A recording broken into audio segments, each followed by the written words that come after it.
Ah, ya. ¿Empezamos nomás? ¿Sí? Ujú. Doctor, bueno, y para todos mis compañeras y compañeros, por motivos de internet y de mi conexión, voy a preferir tener el video apagado, ¿ya? Así que ahora podemos empezar. ¿Sí? Ya. Entonces, buenas tardes. Me presento, soy Karina Araya y junto a Matías Arena y nuestro tutor, el doctor Bravo, vamos a presentar el tema de neumonía adquirida en la comunidad.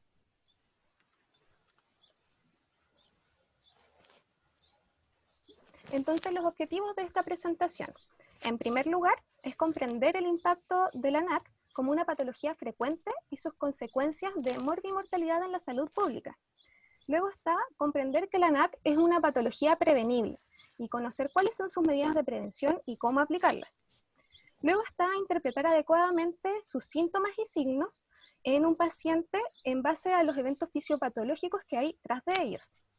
Luego aplicar los métodos o criterios diagnósticos para establecer el diagnóstico de NAC en un paciente con un cuadro compatible o sospechado. El número 5 es analizar el conjunto de signos y síntomas para llegar a diagnósticos diferenciales de NAC. Y luego está comprender el tratamiento de primera línea junto a su razonamiento. Luego, evaluar el éxito o fracaso de la terapia junto a sus plazos y las complicaciones más frecuentes. Y finalmente, comprender la mortalidad asociada a cada grupo etario y por niveles de gravedad. Entonces, este es el contenido de nuestra presentación. Vamos a iniciar con la definición. Y la definición de neumonía adquirida en la comunidad, o NAC, es un proceso inflamatorio pulmonar de origen infeccioso adquirido en el medio comunitario. Se caracteriza por presentar síntomas de infección respiratoria baja de inicio agudo y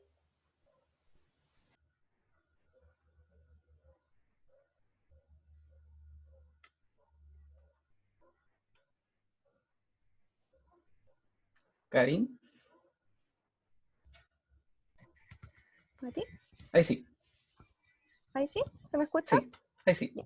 Perdón, si es que se me... ¿En qué parte quedé, perdón? En las opacidades. Ya, bueno. En el fondo decía que tiene una característica imaginológica y que lo más frecuente es la presencia de opacidades en la radiografía de tórax.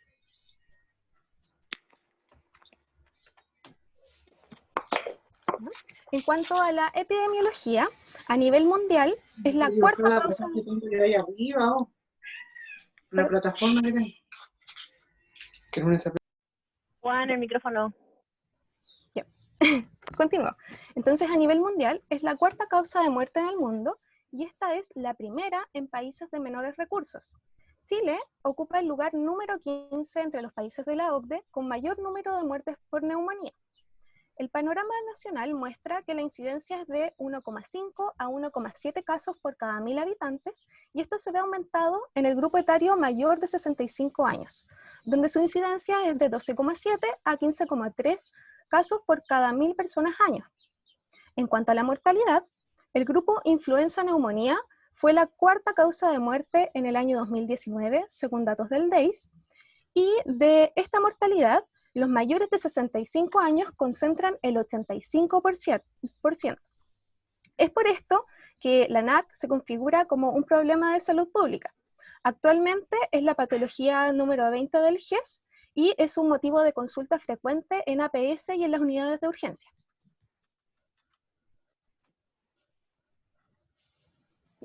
Ahora, ¿cuáles son los factores de riesgo de la NAC? En primer lugar, la edad, sobre todo el grupo mayor a 65 años. Luego están las enfermedades respiratorias, tales como EPOC, asma, fibrosis quística, cáncer pulmonar.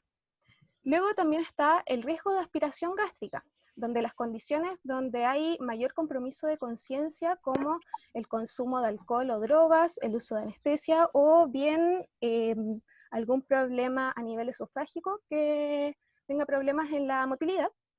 Luego están los desórdenes metabólicos, tales como la desnutrición, la hiperuricemia, la acidosis. También los estados de inmunodepresión, dados por diabetes, VIH, y algunas terapias como la quimioterapia o las terapias en los pacientes trasplantados que son de inmunodepresión. También hay algunos estilos y condiciones de vida. En cuanto a los estilos, el tabaquismo, también el consumo de sustancias, y en las condiciones de vida destaca la situación de calle y el hacinamiento. Otro aspecto son las infecciones virales. Entre ellas destaca el virus de la influenza. También las enfermedades no respiratorias, como la insuficiencia cardíaca y desnutrición, y otros fármacos y drogas, además de la terapia inmunodepresiva, tales como los inhibidores de la bomba de protones, que son de uso frecuente.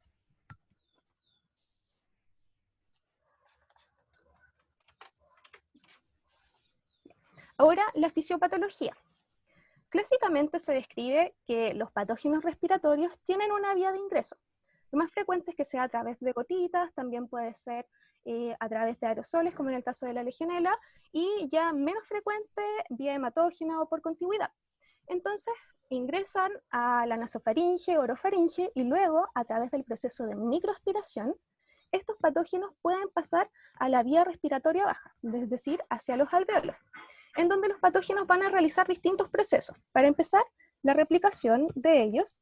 Luego van a demostrar factores de virulencia que les van a permitir mayor adherencia y generar daño al epitelio respiratorio. Y también se va a desencadenar una respuesta inmune en contra de los patógenos. Entonces, dependiendo de qué tanto pueda abarcar esta respuesta inmune e inflamación a estos patógenos, puede que se genere o no la neumonía. Vale decir también que el pulmón no es un ambiente estéril, sino que está colonizado por bacterias. Frecuentemente lo más común es que sean anaerobias o microaerófilos, y este microbioma, frente a agresiones externas tales como el humo del tabaco o a contaminantes, van a perder este equilibrio en el cual no generan enfermedad y puede generar una disbiosis. Entonces, tanto el microbioma pulmonar puede modular también todos estos procesos de enfermedad, tales como la replicación de los patógenos y la respuesta inmune antes de generar la neumonía, y el mismo proceso de disbiosis o disregulación puede desencadenar también una neumonía.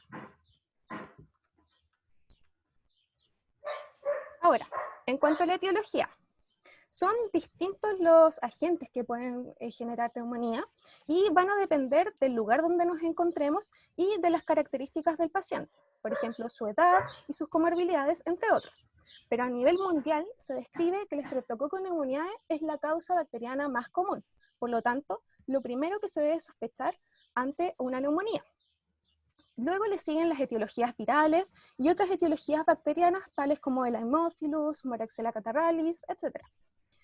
Eso sí, hay algunos grupos donde ciertos agentes van a ser más frecuentes y por lo tanto tenemos que tener la sospecha, como lo es en la neumonía por aspiración, donde se pueden encontrar anaerobios estrictos, estreptococos del grupo viridans y microaerófilos. En la fibrosis quística y bronquiectasia se pueden hallar con mayor frecuencia la Pseudomonas aeruginosa. Las bacterias anaeróbicas gram negativas en los casos de alcoholismo e institucionalización, y el Staphylo aureus en embarazadas, en mayores de 70 años con antecedentes de influenza, traumas o consumo de drogas inyectables. A la izquierda podemos ver un cuadro que es de un estudio chileno del año 2018, donde se ven las etiologías en nuestro país. Y se puede ver que, al igual que en el mundo, la principal etiología será bacteriana con el neumococo. Le siguen en frecuencia la etiología viral con el virus de la influenza A y B y el virus parainfluenza, y luego el Haemophilus influenzae. Lo que queremos destacar también de esta tablita es que al final dice que la etiología desconocida es de alrededor de un 60%, lo que se corresponde con la práctica clínica, donde el diagnóstico etiológico no suele superar el 50%.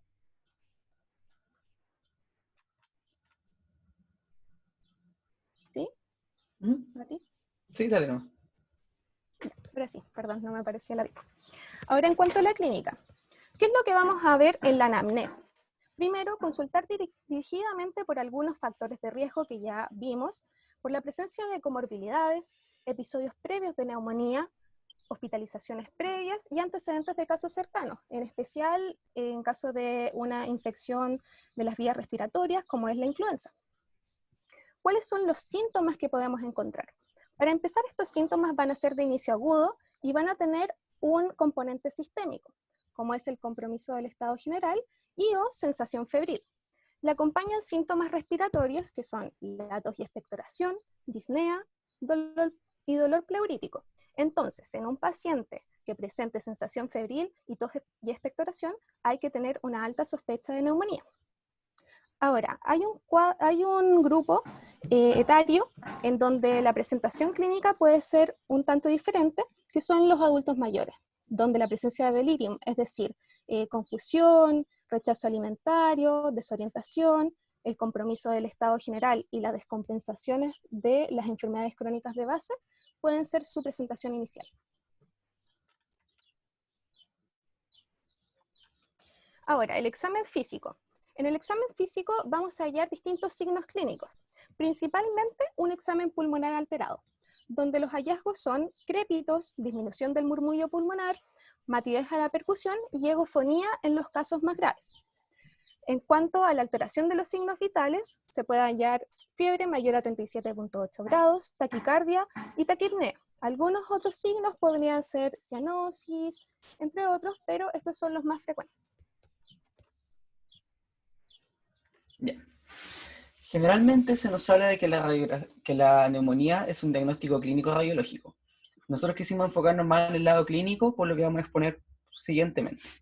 A la izquierda tenemos una guía mensal, la cual nos da los criterios clínicos para nosotros sospechar una neumonía adquirida en la comunidad. Tenemos en primer punto los síntomas de infección respiratoria bajas. Dentro de estos, el más común es la tos, que tiene una sensibilidad muy alta. Tiene que estar acompañado también de otros síntomas respiratorios, como es la disnea, el dolor pleurítico, la expectoración mucopurulenta. Con respecto al examen físico, generalmente va a estar acompañada por una ausencia localizada en la zona de condensación del murmullo vesical, crépitos localizados y taquipnea. Tiene que haber algún síntoma general, cuál puede ser sudoración, escalofríos, mialgia, taquicardia, temperatura mayor a 38, y ausencia de otra patología que nos puede explicar esta sintomatología. Hay un score que se denomina el score de Heckerling, que nos hace una aproximación primera para el diagnóstico de neumonía, en el cual cada uno de estos puntos nos da un punto por cada sección de neumonía, los cuales tenemos la temperatura mayor a 38 grados, la frecuencia cardíaca mayor a 100, Estamos viendo Mega Noticias actualizadas. Hago el micrófono. frecuencia cardíaca mayor a 100, la presencia de crépitos, la disminución del murmullo pulmonar y la ausencia de asma. Esto nos puede dar de 0 a 5 puntos. Entre 0 a 1 nos disminuye la probabilidad de neumonía y de 4 a 5 nos las aumenta. Con respecto a la imagenología, a todo paciente que tenga presencia de una clínica sugerente de neumonía, se tiene que tomar una radiografía de tórax en 2 proyecciones, que ojalá sea posterior anterior y lateral. Tiene especificidad de un 38 a un 64%.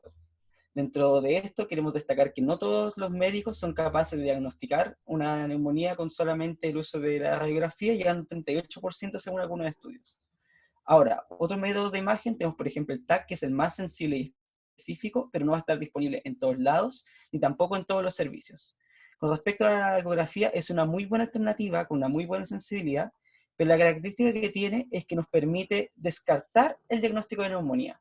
Es decir, un paciente que no tenga ningún diagnóstico, o sea, ningún signo ecográfico de neumonía, lo más probable es que no la tenga. En esta tablita quisimos resumir los distintos hallazgos ecográficos con también el Light Record Radio comparados con el escáner. La dejamos ahí para que la vean después con más calma. Ahora, con respecto a los exámenes de laboratorio, déjenme dejar en claro que esto no lo vamos a dar para todos los pacientes, sino para aquellos que vayamos a hospitalizar. Tenemos exámenes tanto los de laboratorio como de microbiología.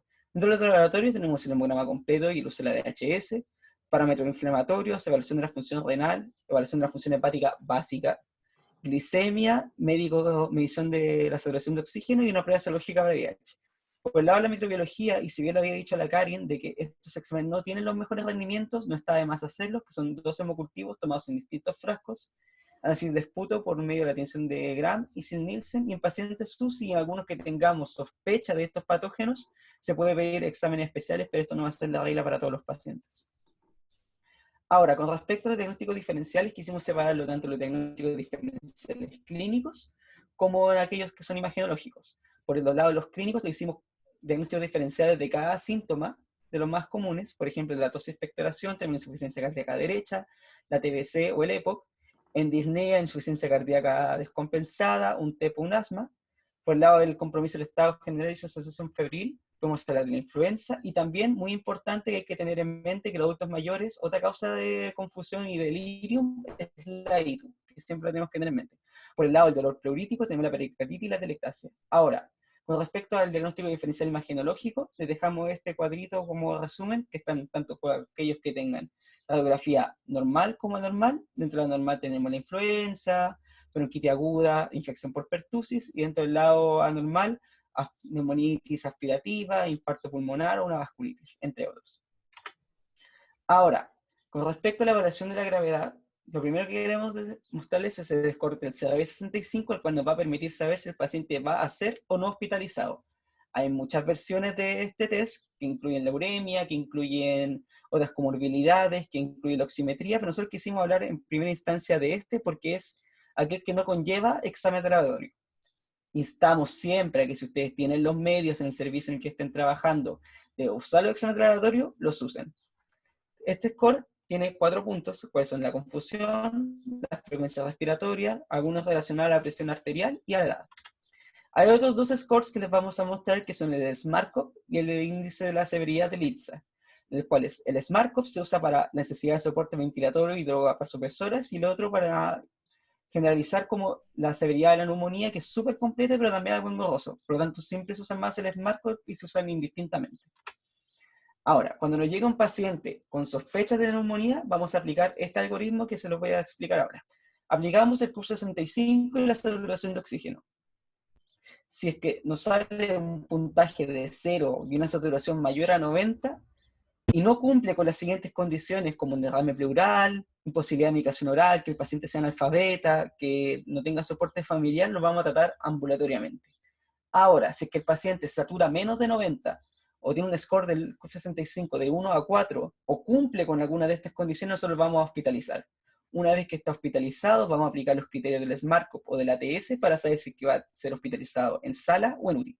Esta tablita de acá a la derecha nos muestra cómo aumenta la probabilidad de intervención crítica, como también la mortalidad a medida que aumenta el score del CUM-65, y más aún cuando este lleva más puntaje con agrediéndolo como la uremia o las cosas que hemos nombrado antes. Hay otros criterios de hospitalización que nos nombra la guía del Consenso Nacional, que no son muy distintos a lo anterior, pero igual se los quisimos presentar porque son bastante complementarios. La edad mayor de 65, presencia de comorbilidades, un estado mental alterado, frecuencia cardíaca mayor o igual a 120, hipotensión, frecuencia respiratoria elevada, saturación bajo 90, comorbilidades descompensadas o factores sociales. Al lado derecho les dejamos a modo de resumen como cuál es el algoritmo diagnóstico, así bien en preciso, para que lo tengan en mente. Ahora, con respecto al tratamiento, y antes de hablar del tratamiento antibiótico, siempre hablar de las medidas generales.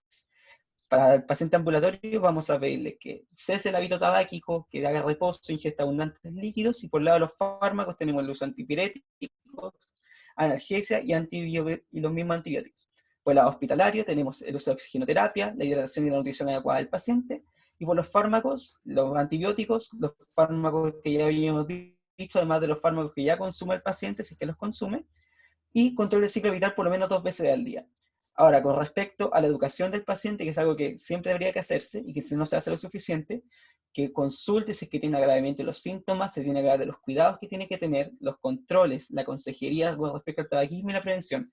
Esto tiene que ser hecho tanto para el paciente como para su entorno familiar. También es importante el uso de la terapia kinésica, que nos va a permitir que el paciente vuelva a expandir el lado en el que está la consolidación, y aparte de ayudarlo a eliminar las secreciones respiratorias.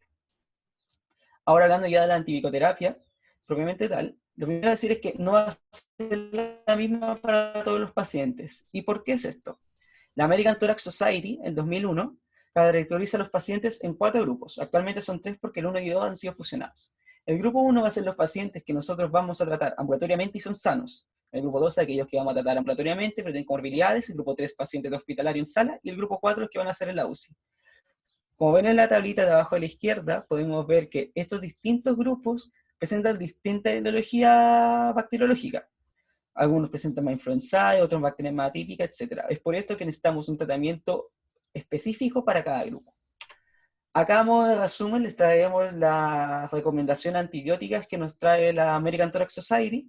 Quisimos especificar unas un poco más que otras porque van a ser las que vamos a trabajar más comúnmente. Entonces, para el paciente ambulatorio sano, nosotros vamos a dejar amoxicilina, 1 gramo cada 8 horas vía oral, doxiciclina o doxiciclina 100 miligramos 12 horas vía oral, o macrolio, que puede ser ácido o claritromicina. Para el paciente que sea ambulatorio con comorbilidades, vamos a tratarlo con un betalactámico y un macrolio. O puede ser inmunoterapia con fluoroquinolona respiratoria. Nosotros recomendamos no usar las fluoroquinolonas, son fármacos muy buenos, pero que tienden a generar resistencia, entonces dejarlo para los casos que de verdad sea necesario. Para los pacientes en sala que no estén complicados, hay que darles un betalactámico y un macrolio. También se puede hacer monoterapia con fluoroquinolona respiratoria. Ahora, y si el paciente presenta alguna contraindicación para estos últimos dos, un betalactámico con doxiciclina. Por el lado del paciente en sala grave, betalactámico y macrólido, o betalactámico y fluoroquinolona. Para el caso del paciente UCI, que si bien escapa a nuestra realidad de conmigo general, quisimos ponerlo bien resumidamente que es betalactámico con acitromicina o con una fluoroquinolona. Para los patógenos especiales que pueden usarse tanto en vía ambulatoria o por pacientes ya hospitalizados, tenemos la Pseudomonas aeruginosa y el Streptococcus aureus multiresistente. Pues dejamos el tratamiento ahí, pero no va a ser el enfoque de esta presentación. Con respecto a las complicaciones, lo más importante que nosotros tenemos que buscar son las efusiones pleurales, ya que son las más tempranas y las más comunes. Y estas pueden progresar hasta, por ejemplo, el emplema o el absceso. O de importante es el síndrome de distrés respiratorio, pero se va a estar en pacientes que estén muy, muy graves. Con el lado de las complicaciones crónicas, estas se dan más que nada en neumonías de repetición, en las cuales tenemos la fibrosis pulmonar y las bronquiectasias. En la ecografía podemos ver en la de la izquierda mucho líquido libre en la cavidad pleural, y en el lado derecho ya tenemos un empiema tabicado y eso hay que entrar a medidas más agresivas. Ahora, en cuanto a la evaluación del tratamiento, en un paciente con tratamiento ambulatorio se debe citar a un nuevo control entre 48 a 72 horas después del inicio del tratamiento. Este control tiene que tener una nueva radiografía y se debe evaluar la respuesta y evolución de los síntomas, comparar la radiografía nueva con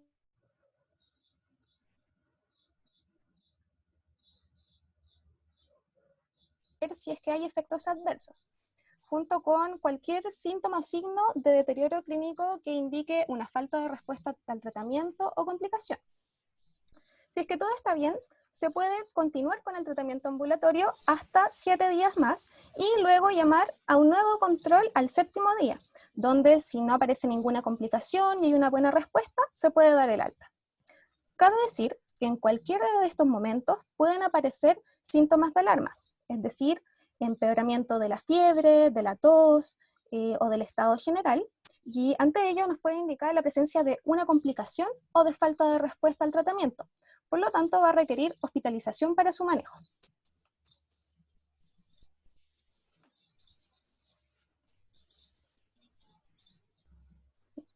Ahora, la prevención. Hay medidas generales que se van a dividir en medidas comunitarias y medidas personales. Las medidas comunitarias tienen que ver con campañas de información en salud, de tipo más bien masiva, que van con el objetivo de evitar el hacinamiento, evitar el alcoholismo, el tabaquismo y los programas de vacunación. En cuanto a las medidas personales, está el consejo nutricional, el control de enfermedades crónicas y la vacunación de población de riesgo, es decir, un cuidado personal para ser menos susceptibles a infecciones.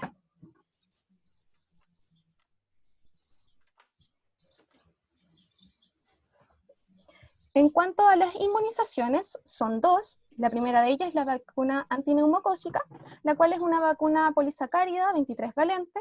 Está indicada en los adultos mayores de 65 años, en portadores de enfermedades crónicas y en inmunosuprimidos.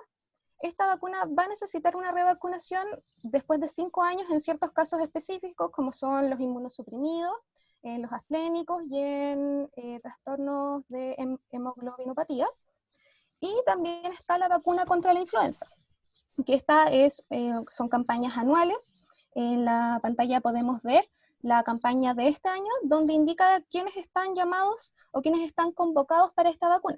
Ellos son las personas mayores de 65 años y más, las embarazadas, niños y niñas desde 6 meses hasta quinto básico, y enfermos crónicos entre 11 y 64 años. También está incluido, y que no aparece en la campaña, el personal de salud. Y ahora vamos a ir al caso clínico. Para esto vamos a pedir que interactúen y que puedan responder a algunas preguntas que vamos a ir haciendo.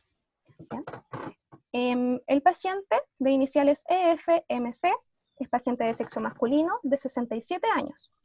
Actualmente está jubilado y vive en Cerro Barón junto a su pareja. La anamnesis remota nos muestra que tiene el antecedente mórbido de hipertensión en tratamiento con losartán con una buena adherencia. No tiene alergia, antecedentes quirúrgicos, hospitalizaciones en el último tiempo, ni antecedentes familiares de relevancia. Tampoco tiene inmunizaciones contra influenza y neumococo. Llega a urgencia junto a su hija con el motivo de consulta de confusión.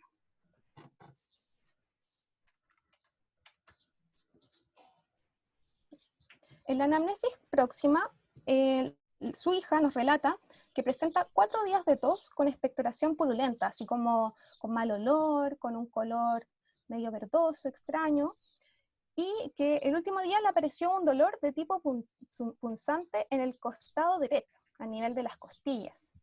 Además, la hija nos relata que presenta rechazo alimentario y que lo ha visto muy perdido y triste. Se le toma el ciclo vital, que nos muestra una frecuencia cardíaca de 80 latidos por minuto, una frecuencia respiratoria de 23, una presión arterial normal, temperatura de 37 grados y una saturación de 95%. Con respecto al examen físico, en el examen físico general se descubrió que el paciente tenía mucosas rosadas hidratadas, no presentaba adenopatías, estaba con una fascia dolorosa, con un diámetro capilar normal y no estaba ubicado en el tiempo y en el espacio. Con respecto al examen físico segmentario, con respecto al lado pulmonar, vemos que tenía un músculo pulmonar presente, diferencia en la expansión de ambos hemitórax y crépitos basales. Todo el resto del examen físico estaba normal, y se le tomó esta radiografía al ingreso. Queremos preguntarles a ustedes, ¿encuentran algo especial en esta radiografía? ¿Algún voluntario?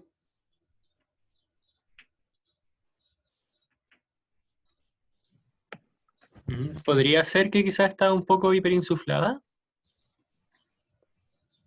Sí, ¿O no? podría ser. Pero acá, lo que más importante, ¿tú ves un lugar de condensación o algo como muy característico de neumonía?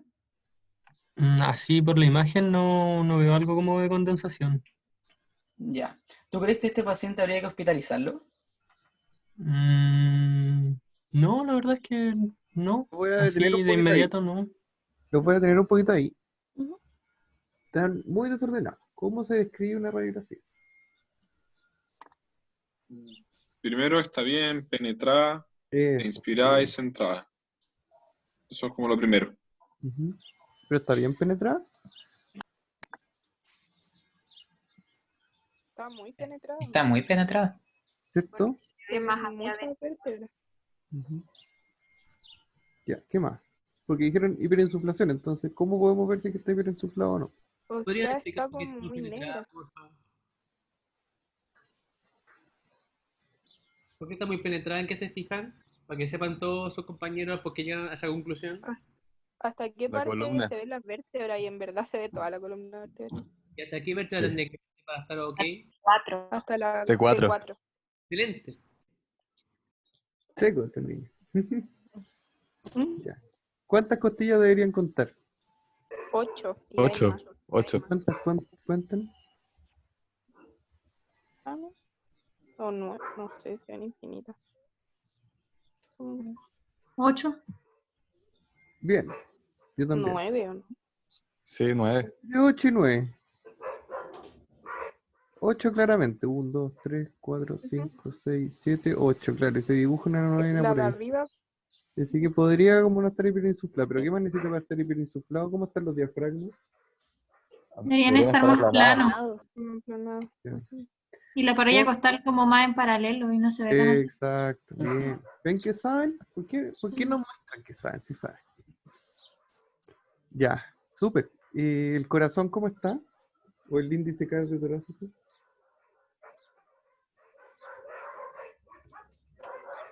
Yo creo que es normal. Sí, no se ve alterado, al menos no es como mayor a la mitad de cada uno de los lados del pulmón. Y no le escuché, ¿dijeron si estaba rotado o no? No, no lo dijeron. Ya. ¿Y estará rotada? No. Está un poquito rota, pero un poquito nomás, porque se le ve en la apófisis espinosa, que no están en línea recta, pero la verdad que igual están bien alineadas, y así que no es Ay. como para... ¿Cuál es la Y está importancia? parado porque igual se ve la burbuja gástrica un poco, ¿no? Es que tengo el se hospitaliza Bueno, tapándome la burbuja gástrica, y así que no sé. Como que se asoma. ¿Cuál es la importancia de la penetración en lo que están describiendo?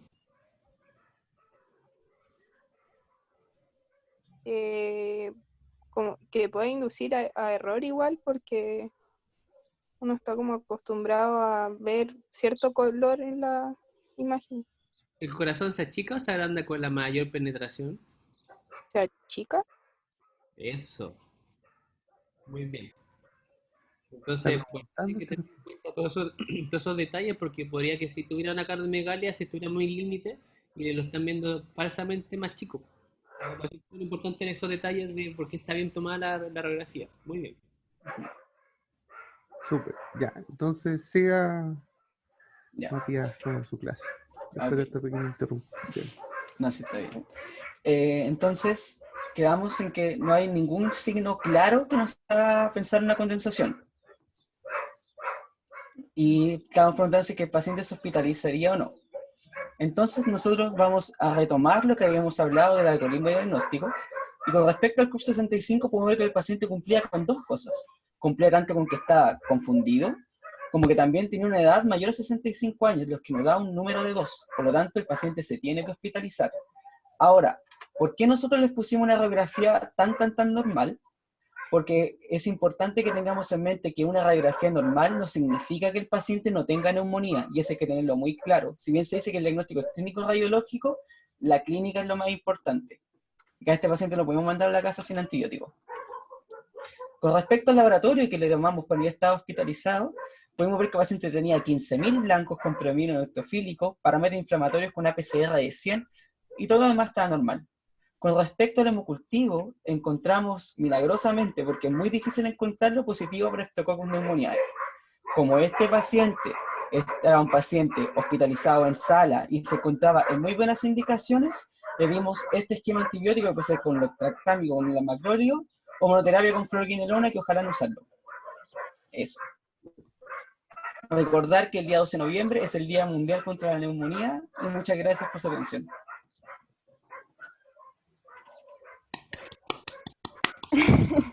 ¡Bravo! Felicitaciones. Ya, vamos a ver si aprendieron. Alexandra, prenda su micrófono. Ya, está en clase. ¿Cuál es el agente causante de la neumonía más probable? Más frecuente. No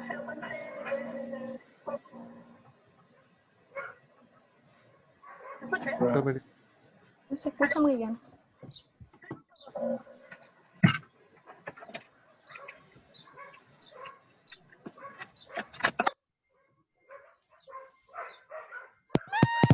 ¿Ahora sí? ¿Sí? ¿Se escucha? Ah, ya, es que me está fallando el micrófono. Dije neumococo. Súper bien. ¿Y en un paciente VIH, cuál puede ser el más frecuente?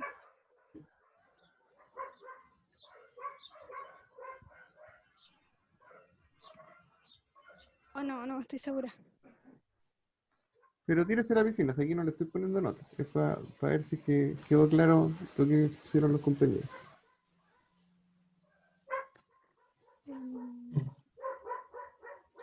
Cualquiera puede ayudar. Sigue Poco en todo. el mismo. Neumococo también, súper bien. Agregan otros nomás. El Giorgio, que parece que sabe, le vamos a preguntar entonces, ¿qué eliges para ver si un paciente lo hospitalizas o lo manejas en la casa? Sabía el neumococo, no necesariamente sabía mucho más, pero yo creo que el criterio clínico es lo más importante. Obviamente también atender la radiografía, pero de acuerdo al score CRB65 o CURB65, si es que hay disponibilidad de medir la uremia. Súper bien. Bien. Y a Felipe Parada, ¿está? Prende el micrófono.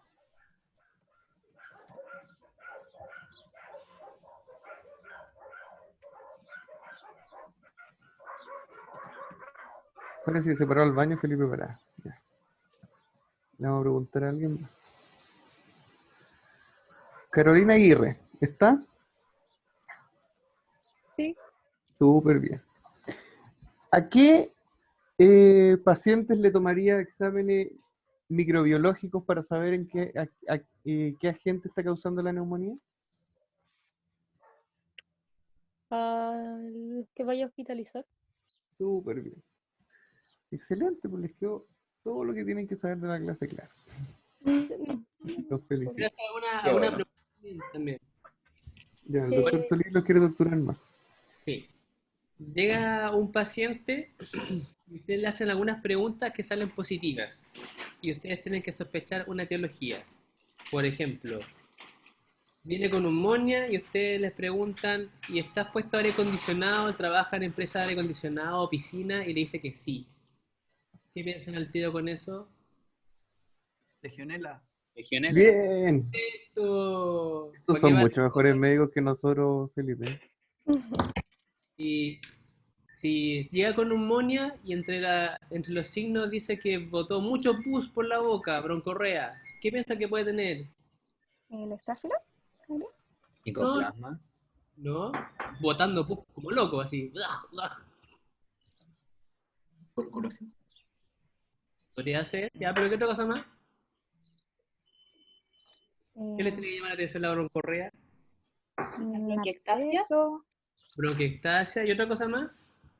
Algo que se rompe, será un bronquio y empieza a Absceso pulmonar. Absceso pulmonar, muy bien. Si llega una persona con neumonía y EOH, caso social, vive en la calle, ¿qué podría tener? Negativo. Tuberculosis. Ya, también, ¿qué más? ¿Tococo? Algo más simple. Anaerobio. Anaerobio. Aspiración, perfecto. No una neumonía clásica, una neumonía aspirativa. Ya, si una persona llega y le dice que viajó a otro país justo en enero, ¿qué puede tener? COVID. Tan traumado, no dijeron ni una palabra sobre eso. ¿Ya? Sí, perfecto. Ya, otra cosa. La neumonía, cuando tiene una imagen muy sospechosa en el lóbulo superior, por favor, nunca le pongan quinolona, porque puede ser tuberculosis, y las quinolonas negativizan las baciloscopías, ¿ya? Eso, listo. Entonces, si hay una condensación en ápice, ¿habría indicación de vaciloscopía? En cualquier neumonía deberíamos pedir una baciloscopía porque es un sintomático respiratorio, ¿ya? Y nosotros tenemos una baja pesquisa en general. Y porque en general la quinolona, déjese al otorrino porque le encanta poner quinolona, ¿ya? Sí, Pero o sea, que eso mismo discutimos cuando estábamos preparando el caso, que el levofloxacino es una excelente alternativa porque no te vas a equivocar con el tratamiento, le vas a cubrir todo, pero le estáis causando harto más daño al paciente, baja el umbral convulsivo, se rompen los tendones, genera resistencia, entonces ese es un fármaco que olvídense de ocuparlo de primera línea. Y además de que hay que cuidar los fármacos. Y última cosa, porque eso es lo que vemos en el hospital. Somos los que finalmente vemos lo que pasa después, hacemos la parte retrospectiva de la historia. Si le llega un paciente con una neumonía que no responde al primer tratamiento, piénsenlo antes de tratarlo ambulatorio con un segundo tratamiento, si fue bien llevado, ¿ya? Porque generalmente esos casos raros que empiezan a darse 2, 3 veces ambulatorio son otra cosa, ¿ya? Siempre reflexionen cuando un tratamiento que le está bien dado, bien seguido, en un paciente sin factor de riesgo, no mejora porque terminan siendo, por ejemplo, tuberculosis, terminan siendo enfermedades tipo reumatológica como vasculitis o alguna neumonía de organización que son idiopáticas, ¿ya? Que uno ve en el hospital con esa historia de 3, 4 tratamientos ambulatorios con amoxi, quinolona y todo esto, y nadie se paró a reflexionar en que puede que no sea neumonía, ¿ya? Así que ojo con eso. La típica historia de copia. Ya, pues, súper bien. Súper. Descanso y pasamos a la siguiente. Descansemos unos 15 minutos, 10 minutos. Ya. Sí, Nos vamos baño, gracias. Ya,